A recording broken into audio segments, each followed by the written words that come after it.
Okay, anytime you need to do a part that's going to have some twists and turns in it, of course the most logical thing to do is do it with a sweep.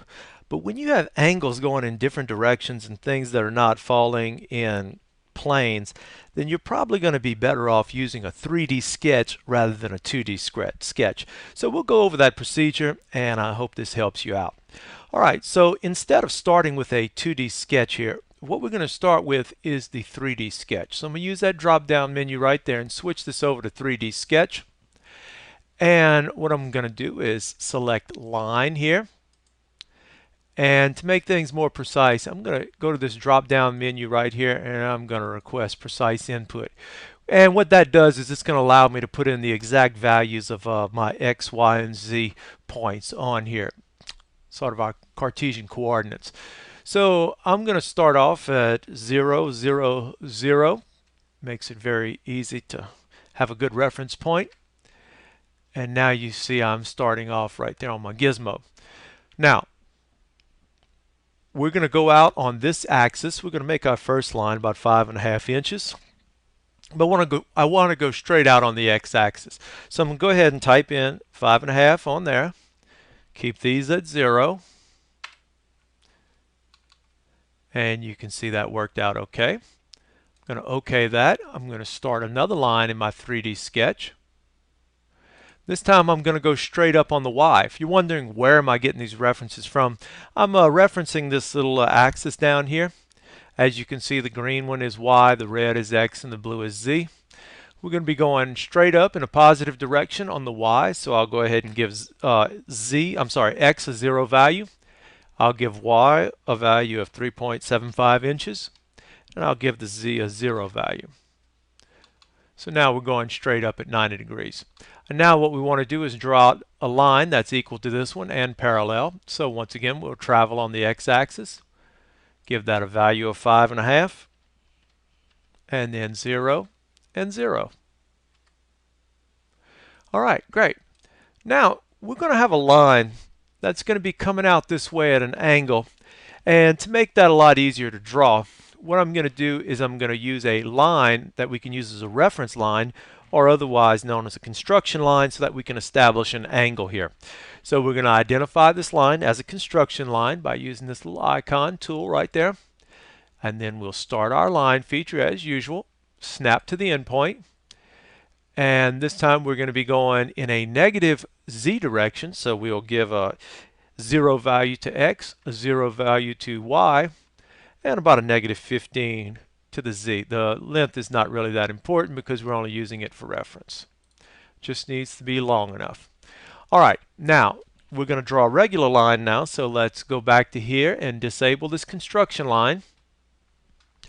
Go back to the line, snap to our endpoint. We want to keep this on this plane right here, so we need to give it a 0x value. But this time we're just going to kind of guesstimate our line, and we'll stretch it out a bit. And the line I'm going for is about 52 degrees, so I'll kind of guesstimate that, say I'm putting it a little bit over 45, and I'll just draw that line right there because I know I can always come back and dimension it. And that's exactly what I'll do. I'll go ahead and give it a length. I'll say let me do that at 2.25 inches. Get that down. And then I'll go ahead and give it an angle dimension. And put that in at 52. All right, so we're all straight. Now what we need to do is we need to put our bends in, because if we're going to sweep this, we have to have a bend about half the diameter or the radius of our steel rod that we're going to be bending. So let's go ahead and bend this part, keeping our radius at 1/4 inch. We'll put a bend there. We'll put a bend there. And we'll put a bend in right there.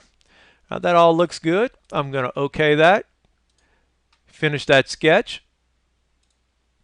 Go ahead and give that a quick save just in case something happens. Always a good habit to save as you go.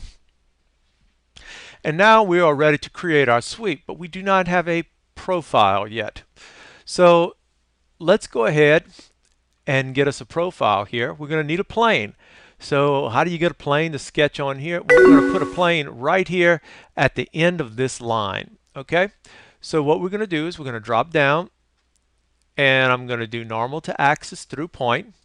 And what that allows me to do is pick an axis and pick a point that I want to put the plane on.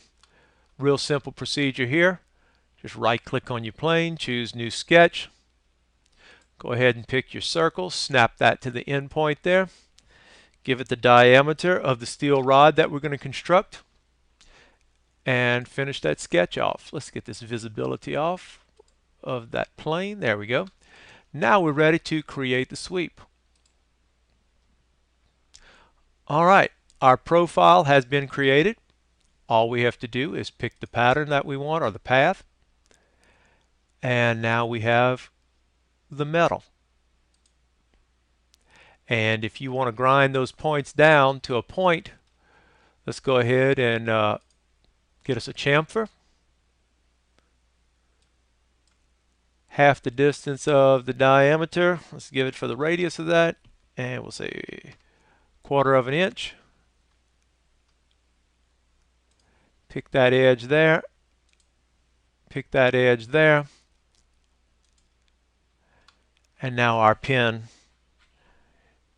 has points on either side. It's kind of shiny there, so hope you can see that all right. And now that's how we've created our pen. Hope that helps you out, Chris. Thanks for watching.